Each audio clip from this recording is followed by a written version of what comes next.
రవి ప్రకాష్ సిలికానాంధ్ర ఆసుపత్రి Kuchipudi super speciality వైద్య సేవలు పూర్తిగా ఉచితం. మీరు కొత్త పీకి పడగొట్టింది ఏమీ లేదు, మీతో కాదు. మీ ప్రభుత్వమే లత్కోర్ల ప్రభుత్వం ఉన్నది. అడ్డమైన మాటలు మాట్లాడి మీరు 1.8% ఓట్లు ఎక్కువ వచ్చి మీరు గెలిచినారు మాకంటే.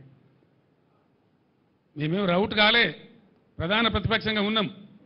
మాకు 37% ఓట్లు వచ్చినాయి, మీకు 38.9% ఓట్లు వచ్చినాయి, అంతే. 38.8%.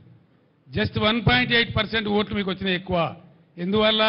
మీ లత్కోరు వాగ్దానాల వల్ల, మీ ఉల్టా సీదా వాగ్దానాల వల్ల.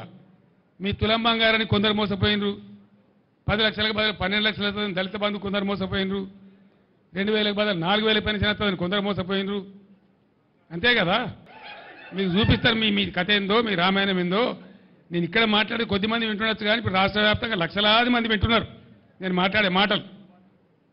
మీ తొత్తు పేపర్లలో తప్ప నిజాయితీ ఉన్న అన్ని పేపర్లలో కూడా వస్తుంది.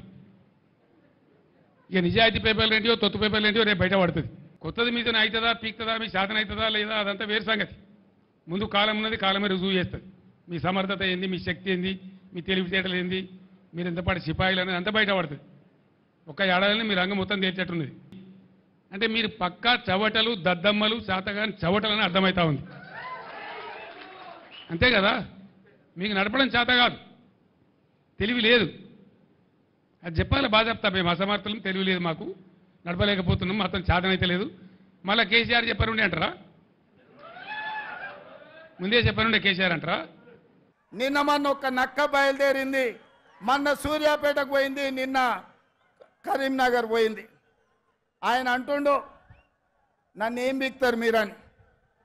మొన్న మాట్లాడింది మీరు చూసి ఉంటారు, కేసీఆర్ గారు మాట్లాడింది. నా ఎంటిక కూడా బీకలేరని మాజీ ముఖ్యమంత్రిగా మాట్లాడిండు. ఇది మాజీ ముఖ్యమంత్రి మాట్లాడే భాషనేనా?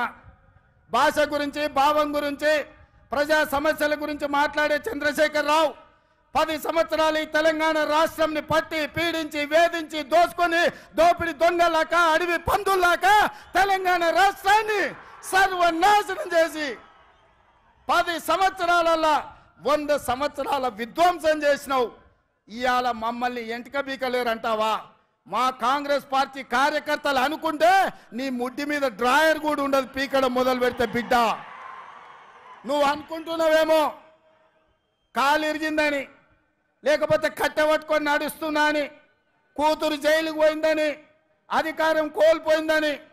కొంతకాలం మేము సంయమనం పాటించినాం. ఏ మనిషికైనా కష్టం వచ్చినప్పుడు మేము మానవత్వంతో మీ గురించి మాట్లాడకుండా మర్యాద పూర్వకంగా వ్యవహరించినాం. ఇవాళ నువ్వు అనుకుంటున్నావు నువ్వు ఏది పడితే అది మాట్లాడితే చూస్తూ ఊరుకుంటామని.